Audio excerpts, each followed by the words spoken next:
നാരായണമൂർത്തിക്കും കുടുംബത്തിനും കൂടി നഷ്ടം 1900 കോടി രൂപ. എന്താണ് കാരണം? വെള്ളിയാഴ്ച ഇൻഫോസിസ് ഓഹരിയിലുണ്ടായ കനത്ത ഇടിവിൽ സഹസ്ഥാപകൻ NR നാരായണമൂർത്തിയുടെ കുടുംബത്തിന് നഷ്ടം 1900 കോടി രൂപയാണ്. ഓഹരി 6% ഇടിഞ്ഞ് 1812 രൂപയിലേക്ക് താഴ്ന്നതോടെ 1900 കോടി രൂപയാണ് ഈ കുടുംബത്തിൻ്റെ ആസ്തിയിലുണ്ടായ ഇടിവ്. നാരായണമൂർത്തിയും കുടുംബവും ആകെ 4% ഓഹരികളാണ് ഇൻഫോസിസിലുള്ളത്. വ്യാഴാഴ്ച ഇടിവിന് മുമ്പ് 32,236 കോടി രൂപയായിരുന്നു നാരായണമൂർത്തിയുടെ കുടുംബത്തിന് ഇൻഫോസിസിലുണ്ടായ നിക്ഷേപ മൂല്യം. വെള്ളിയാഴ്ചയിലെ ഇടിവിലൂടെ ഇത് 30,334 കോടി രൂപയിലേക്ക് എത്തി.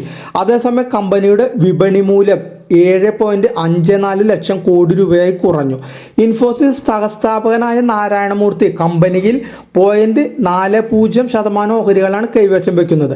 അദ്ദേഹത്തിൻ്റെ ഭാര്യ സുധാമൂർത്തിക്ക് 0.92% ഓഹരി പങ്കാളിത്തമുണ്ട്.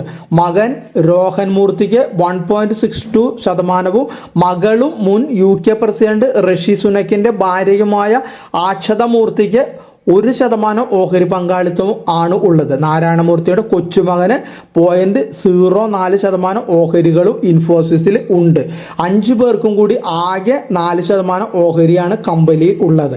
രാജ്യത്തെ രണ്ടാമത്തെ വലിയ IT സർവീസ് എക്സ്പോർട്ടറായ ഇൻഫോസിസ് 3ാം പാദ ബലത്തിന് ശേഷമാണ് ഇടിയുന്നത്. വിപണിയിൽ ഉണ്ടായ തിരിച്ചടിയും IT സെക്ടറിലെ വെല്ലുവിളികളുമാണ് ഓഹരിയിലെ ഇടിവിന് കാരണം. ഇൻഫോസിസിന്റെ അറ്റാദായത്തിൽ വാർഷികാടിസ്ഥാനത്തിൽ 11% വർധനവാണ് രേഖപ്പെടുത്തിയത്.